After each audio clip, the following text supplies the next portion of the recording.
member of the local chapter of the League of Women Voters, but I want to remind the audience, please, that I'm moderating this forum as a private citizen and not as League president. I want to thank the 40 Fort Borough administrators for allowing us to use this space free of charge for our forum. Your attendance at this event is to be commended, as the current political climate has made a lot of people wary of the public square. This forum supports the election process and encourages citizens to exercise their constitutional right to vote. Please be reminded and remind your friends and family that the deadline for registering to vote in the November 4 elections is Monday, October 20, 2025. And if you are interested in other official league events, next week on September 30, we are holding a forum with the Luzerne County Council. So all 5 Republicans have agreed to attend. All 5 Democrats have also committed to attend. So please, if you are interested in the issues that we'll be discussing, I don't know if the charter change will be. I imagine there will be questions regarding the charter change posed to individual candidates, but it's not a forum on the charter itself if people are curious about those proposed changes. I want to say thank you to the candidates for your willingness to participate. This is an extraordinary act, I think, of courage for you all to put yourselves up for public scrutiny, and I really do appreciate it. We're all working together to allow voters to become better acquainted with the candidates and issues in the community. The questions for the candidates you will be hearing tonight are questions that we have received from the public. They have not been made available to any of the candidates before this evening.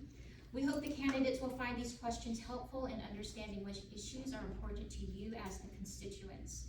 Note cards and pencils are available if you would like to submit a question tonight.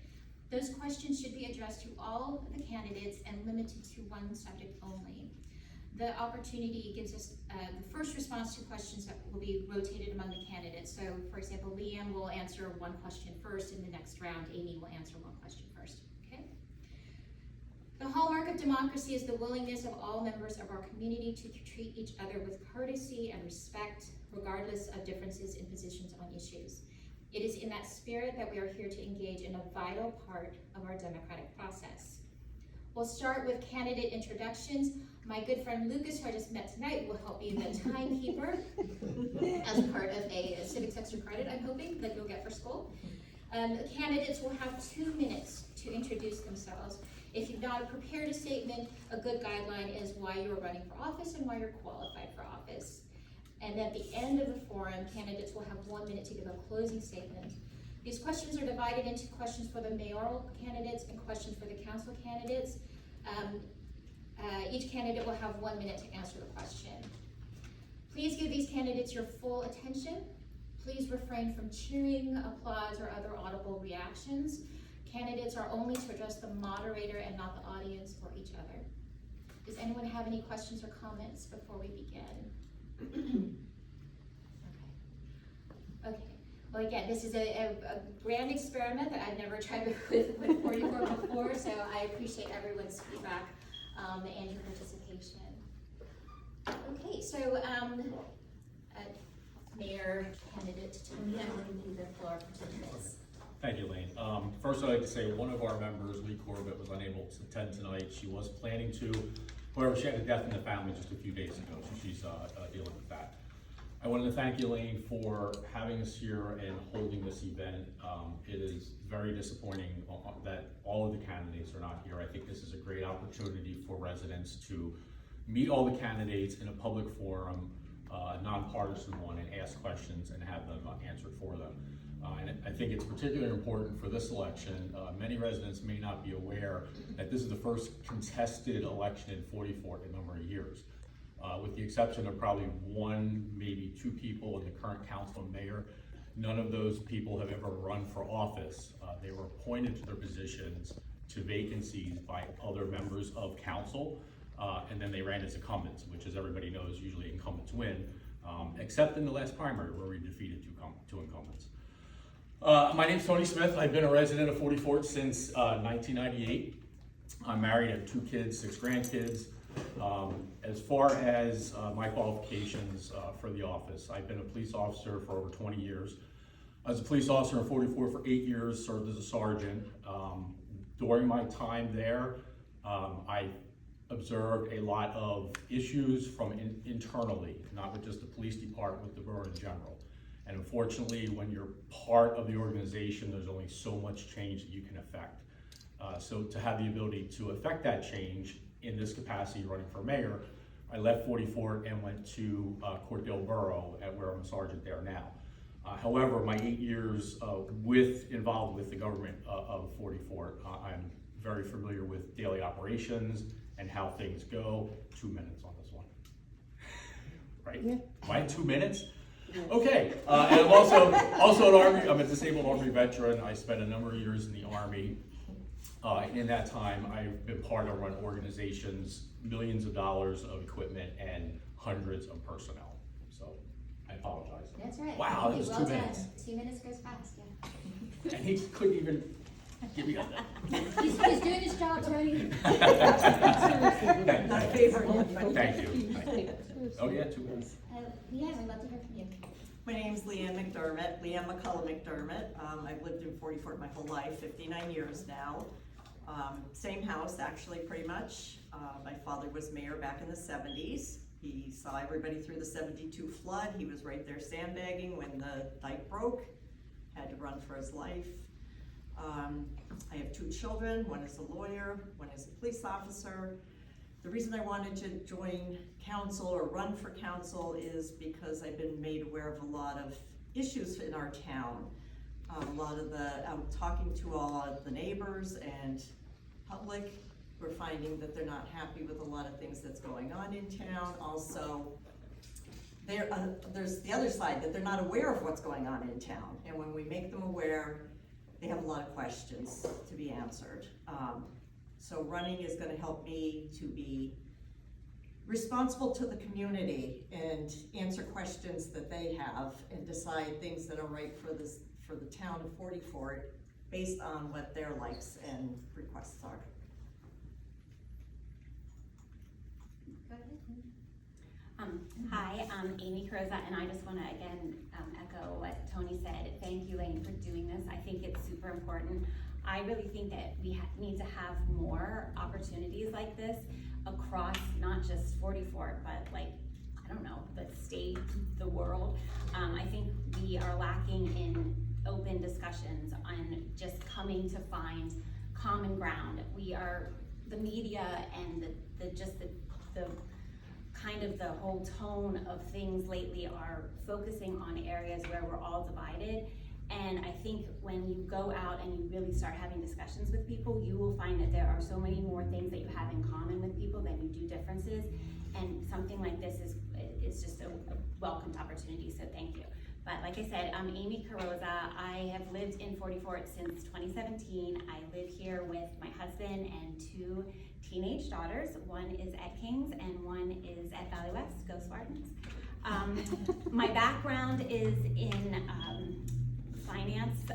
I have a biology degree and I also have a decision sciences degree. I think they've changed that name, but it's a business statistics degree. But I've worked for the Naval Surface Warfare Center in Dahlgren, Virginia as a cost estimator, and I've also kept my government job when I went and worked for a department under the CDC. I was a budget analyst. Then I had my second child and we moved, so I sort of switched gears. I started my own business when we lived in Maryland, and currently I work in the nonprofit sector for Junior Achievement, where I'm a community liaison for volunteers, and at a local Episcopal church, I do their budget and finances. And again, the reason I'm running is I just would like to see the public have more input in the decisions that are being made. That's it. Perfect, impressive timing right there. So the first question is for Mayoral candidate Tony. What is your availability and schedule like if a situation in the borough arises that needs your attention? So fortunately, I currently own my own business and set my own schedule, and even as a police officer in Corbett and also Luzerne, I'm able to set my own schedule and availability. So I am pretty much flexible to be available for any, even day-to-day stuff, let alone any emergencies or events in town.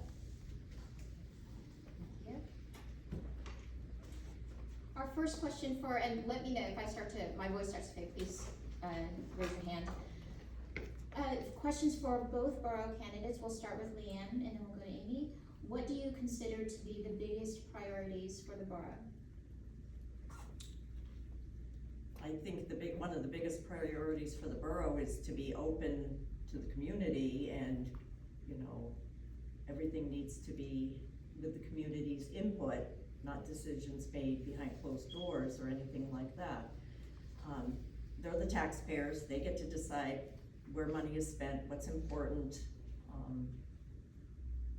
and we'll bring that to council when we get elected. I agree with LeeAnn. I think government responsiveness is probably should be the number one priority, because I think if you have the ability to listen to your constituents, hear what concerns they have, answer their questions, be responsive to their calls, you can work through any of the other priorities that come up, and you will know that you have your community's back.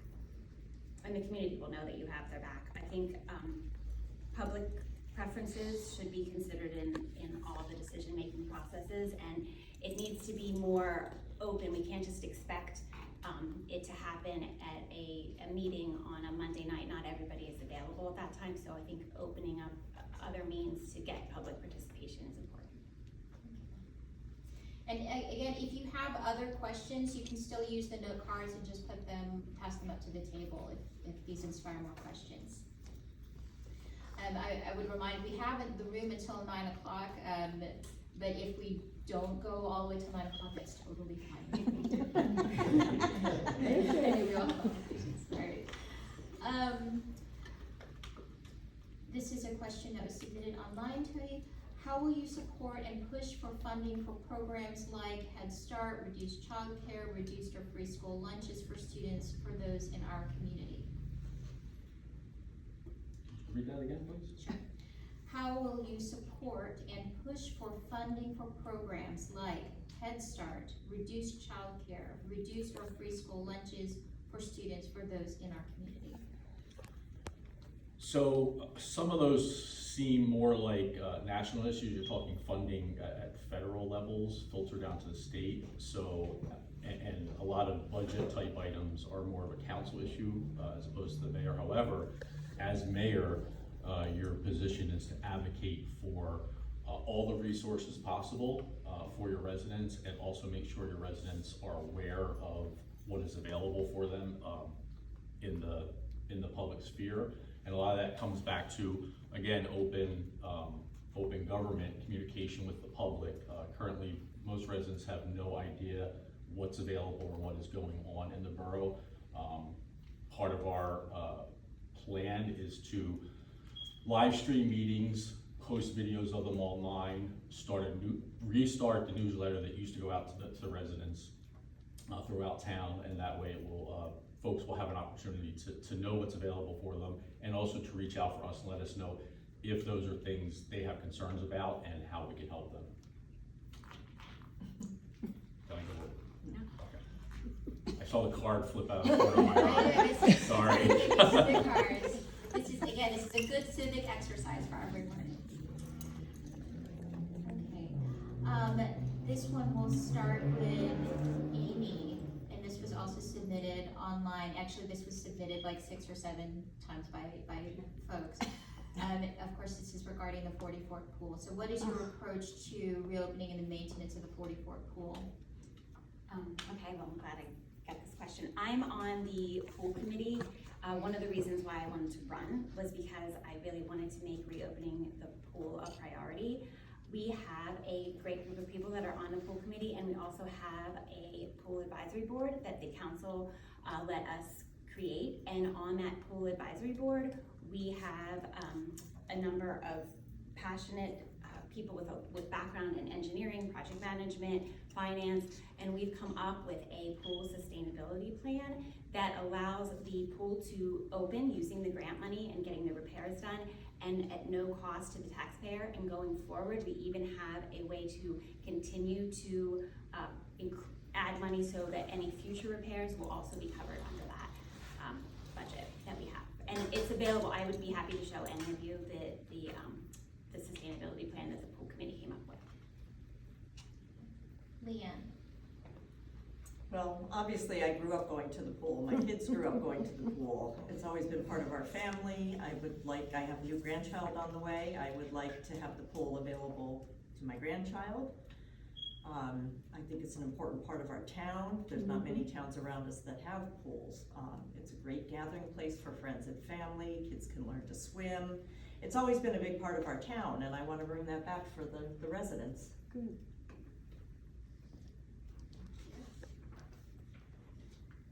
This is a question for mayoral candidate. What is your approach to current and future 40 Fort businesses that don't align with your personal beliefs? And I'm not sure what this is. Just read the question. I'm not really sure how to answer that because personal beliefs don't come into play for a mayoral candidate. Our campaign from the beginning has been to represent all of 40 Fort residents and the businesses that are in town as well. That's why our campaign colors are purple, a mix of Republican and Democrat. We have no consideration for national politics or personal, I guess, opinions or animosity. Not really sure. This is a question for the borough council, or for the council. Someone submitted the same question for you guys. How would you support and push for funding programs like Head Start, reduced childcare, reduced or free school lunches, or for students or those in our community? And this would be, we'll start with LeeAnn, please. Just like Tony said, it's open communication with our citizens of our town, what they would need and what we could provide for them. You know, educating the public what's out there, what's available, also speaking with them, see what they're interested in or what they need, and bringing that and educating the public on those services. Amy? Yeah, I agree with everything LeeAnn and Tony said, and I would just also add that I stay abreast of the type, like at the state level of funding and the state budget and what types of grants are available. So I would also look for grants that we could do, not just for things like for the children, but any resident in 40 Fort. I think, but like I'm thinking Head Start might be a state funded program. I could be wrong, but I would definitely advocate always to get any type of money that we can get and bring it back to 40 Fort. And if that's through grants or state grants, federal grants, whatever, I would be a huge advocate for that. Okay, this question is for the mayoral candidate. What is your plan for the position of the borough manager? So we received a question via email at the beginning of our primary campaign, and the question was actually slightly worded different. What are your plans to fire the borough manager? At no point has our campaign, either myself or our candidates, made any decisions or comments about any of the current public officials as far as their future. However, we do have concerns with the pay raises that were given, borough manager going from $45,000 to $100,000. As well as some other employees to that extent, while the borough budget has ballooned $1 million in the past couple of years. So our plan is, we have no plans to direct any kind of targeted review of employees, but we will be reviewing the sustainability of the borough's finances involving all employees, and that will include immediately conducting a forensic audit of borough finances, which has not been done in the history of the borough.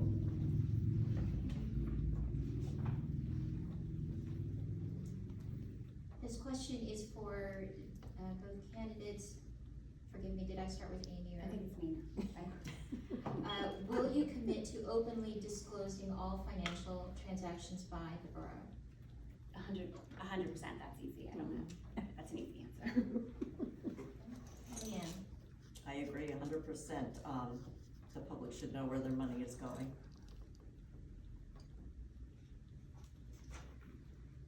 Okay, this is for Tony. Do you support data centers in our area? data centers. I know data centers are going into Hanover Township area, the industrial regions. I'm not sure, I know there's some controversy over them, again, Republicans versus Democrats. Our focus at the borough level would just be to comply with the law. If a business is coming into the area and meets all state, federal, local requirements, we're not gonna put any kind of personal or political opinions onto that decision. However, we also accept input from the residents. Decisions like that, especially ones that have national implications and national feelings towards it, we would definitely seek input from all the residents.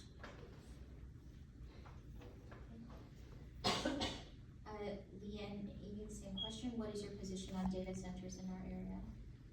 I agree with Tony. I think that would be something that we would have to speak to the residents and get their input on it before any decisions would be made. Obviously, if they follow the law with everything, then that's not something we would restrict or anything like that, but it's definitely something that the community needs to have an input on, a decision on. I have a little bit of more knowledge on data centers, but I don't know where they would actually go in 40 Fort because they need a large amount of space, so I don't know if the 40 Fort Council would have much say in a data center in 40 Fort. In regards to like data centers in the county, my personal opinion is I'm not a fan. I've researched there's a lot of environmental risks and health risks that are involved. However, if it were something that was coming to 40 Fort, again, I would want the community to have the biggest input, and my personal opinions, if the majority of the community was all for it, I would go with what the majority of the community says, but personally, I am against data centers. This question is for the mayoral candidate. There are buildings sitting abandoned and falling apart throughout 40 Fort. For example, the Penn State Seed Building. What, if anything, can be done with these sites? So during the primary, we had a number of folks reach out to us about dilapidated buildings, and we were able to coordinate, even just as residents, with code enforcement to actually take action to repair some of those facilities. Fortunately, we have a good code enforcement staffing. Probably one of the best hiring decisions 40 Fort Borough ever made was to hire LeeAnn. He is very dedicated to his job, and he's very good interacting with the public and addressing issues. So all of those issues would be addressed through code enforcement, which they are actively doing currently.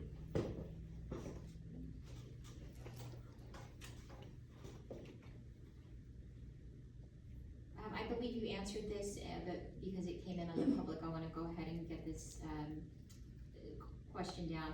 What borough or township do you reside in, starting with Amy and then LeeAnn?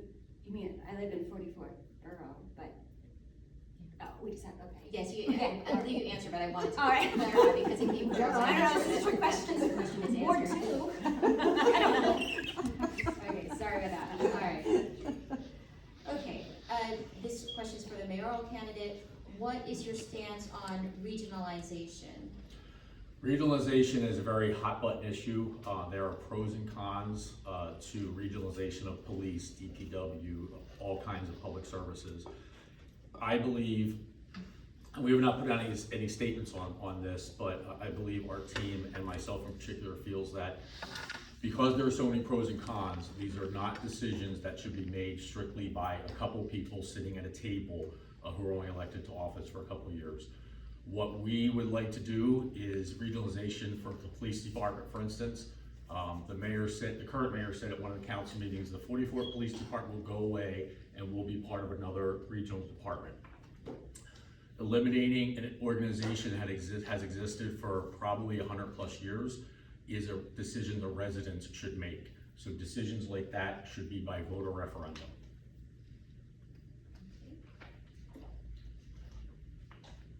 The same question was posed to the council candidates. We'll start with LeeAnn first. What are your feelings on regionalization?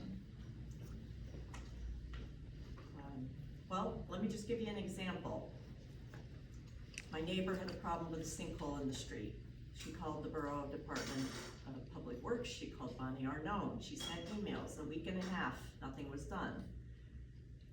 2 little girls live in this house, they could easily fall in that, break a leg. I reached out to one of our police officers that I know, and DPW responded in a West Wyoming truck. And they said, the first thing they said to me, I said, we've been waiting for a week and a half for this to be addressed, and they said, well, we've been busy in West Wyoming. And I said, okay, so there's no communication to let us know that even that somebody knows about this and you'll get to it as soon as you can? So my opinion, again, I think it's up to the community to decide, but I'm not really thinking it's a great thing right now, because that was the answer that they gave me. We're too busy with West Wyoming to come to 40 Fort. Well, you're employed by 40 Fort. That's all I can say about that. Thank you. Amy? Yeah, I think it's complex, because I think it depends. I know, like, there's problems across the country getting police officers and getting them to stay and having resources and the costs. When you have a small community like 40 Fort and the taxpayers, it might struggle to get all of the resources. So it makes fiscal sense in a way to regionalize so that you can pool some money, but you have to also consider at what cost is that going to cost 40 Fort, because the things that people love about 40 Fort are the super small community that we see our police officers every day patrolling the streets. If you regionalize, will that go away? I don't know, but it definitely needs further discussion, and it definitely needs discussion with all community members involved. Okay, here's a broad question. What will you change in 40 Fort? And we'll start with the mayoral candidate, Tony. What will I change, or what will we change? Well, you can just look at our acronym, that tells you everything you need to know. We're gonna bring professionalism back to borough government, where the residents are treated like customers and neighbors. Responsible borough government, where the finances and the money is used to benefit the borough, not purchase $20,000 marble top tables for council members.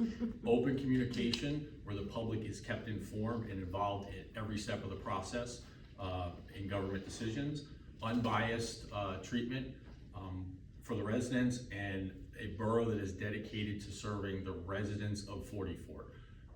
As LeeAnn had just said, I think the borough government has lost its way, and they're looking at big pictures, and they've forgotten that they work for the residents of 40 Fort Borough. And they need to look after our interests first, not their personal interests or the interests of other towns. Amy, I believe it's your turn. Yeah, I would have probably said the exact same thing. Our acronym is what the only thing that we want to change in 40 Fort, because we are running because we love 40 Fort. We love this town, and we want to keep what makes it special, special. So I think just number one, it's just allowing more public participation, and the only way you're going to get public participation is when the public knows what's going on. And it's very tough in today's world for people to make it to council meetings. It just is. Parents work, they have kids in sports. We need other ways to reach the public, and that can be done. That's something we want to do. One of the very first things we want to change is add more public participation. I agree with both of my candidates here. Definitely keep the lines of communication open with the town, the members in the town they should be the ones deciding what's being bought, what's being decided upon, where their money's going. And we're just gonna keep open communication with them. We're gonna, continue to record the meetings at the council meetings, and put them out there for the public to see, so that they can make decisions or ask questions, or if they have anything else that they would need us to address. Thank you. I'm going to switch the order slightly, because I want to just remind everyone that the mayoral and the council positions are, even though they're running as a slate, I want you to be able to evaluate each candidate as an individual, please. Okay, so we will start with LeeAnn. What is your approach if you receive endorsements or funding as a council member, I assume? Well, I would not accept endorsements or funding because I want to have to answer to the town people, not any group or any endorser or anything like that. I don't want favors from other people. I will be open. I will be transparent with everything. I don't think that happens when you're getting endorsements to, you know, to run and be associated with other groups or anything like that. My group is right here at this table, including Lee, who's at home. That's the only people that should make a difference here with the community, not people that don't live in 40 Fort or, you know, Republicans or Democratic level, you know, higher up state, federal. It needs to be local. It needs to be us right here. Thank you. Amy, what is your approach if you receive endorsements of funding? I would wanna know where the endorsements and funding were coming from. I think, like LeeAnn said, if you get endorsements, I think sometimes there's strings attached, and I would want to make sure that the community was always thought of first. As far as funding, if we're talking about, you know, state grant money or county level money, you know, like I know the county when we received COVID money, like certainly like if 40 Fort would be able to receive that type of funding, we would look at that and make sure that, but again, you have to look to see if there's strings attached, and if you're talking about like special interest group types of endorsements, I would hesitate to accept that because I think a lot of times that comes with favors and you have to pay those back somehow. Mayoral candidate Tony? We have not sought nor accepted endorsements by any group, any organization, any individuals. As has been said, endorsements come with strings. There's a reason they're endorsing you, and they expect something in return.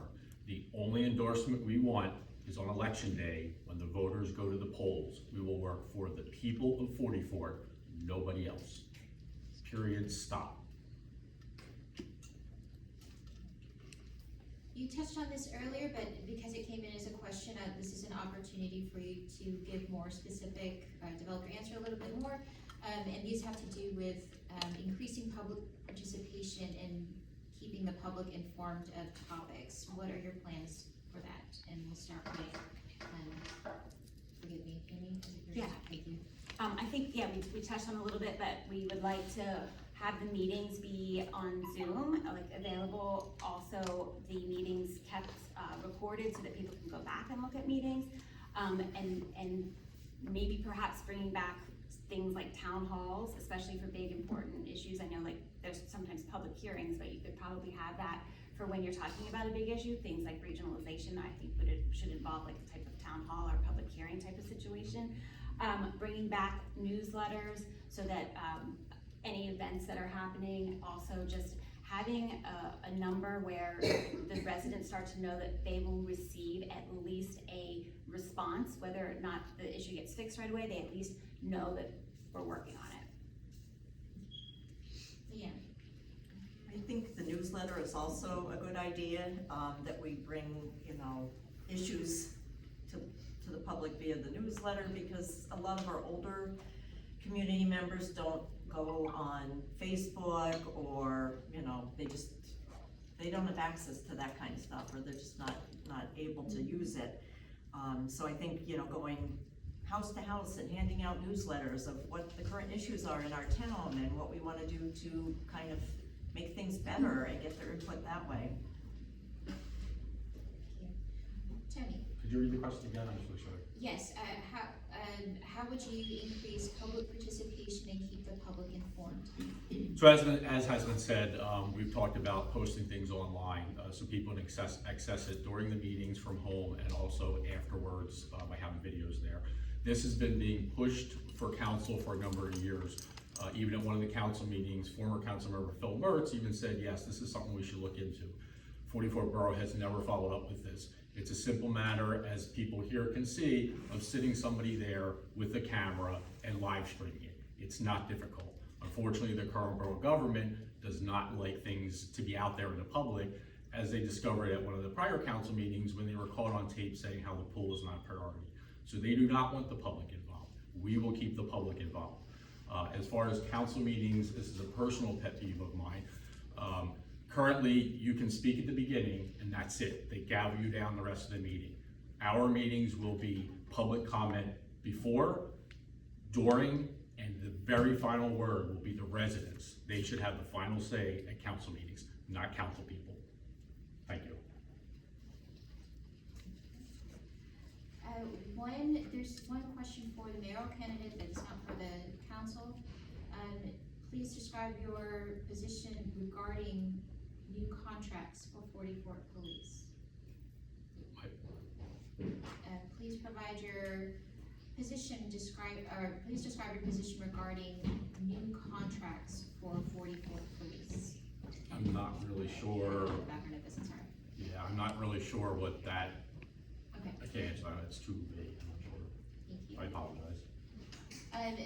The submitter of the questions, I'm still taking questions if you want to, I'll give you a few minutes if you want to do some follow-up questions for the candidates. We've gone through roughly 14 to 16 questions, but I don't want to shut down anyone if there's a question I did not ask correctly or did not, if you're not satisfied with some of these answers. If you guys are willing to stay a little bit longer to be questioned, I won't hold you too much longer, but again, I want to make sure that everyone feels like they have enough information to make a decision on election day.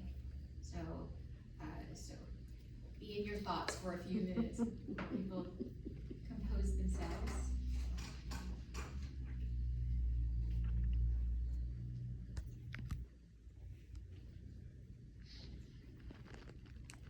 You can hear a pin drop. Or the smoke alarm battery that needs to be changed in a firehouse. I know, yeah. Oh, yeah. Yeah, I've been listening to that all night. That chirping is. Yeah, you would think the firemen would hear that and say, hey, I think we need a battery.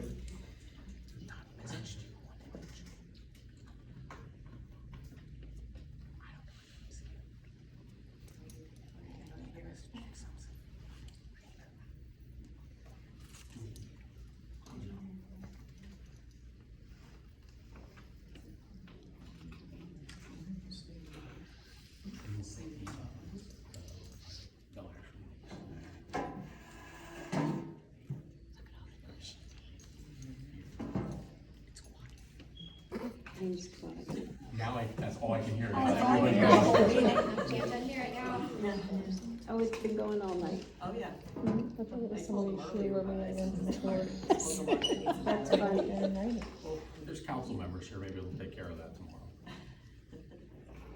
You never know. All right, so it is 7:40. What I would like to do now is give each candidate 2 minutes to make a closing statement. You may not need the full 2 minutes, but if there's anything you want to add, this is your opportunity for a closing statement. Said a minute at the end.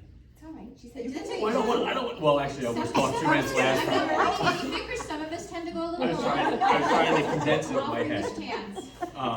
Again, thank you for the opportunity Yes, thank you. for holding this. We really appreciate it. Thank you for everybody that came out to ask questions and participate in the community.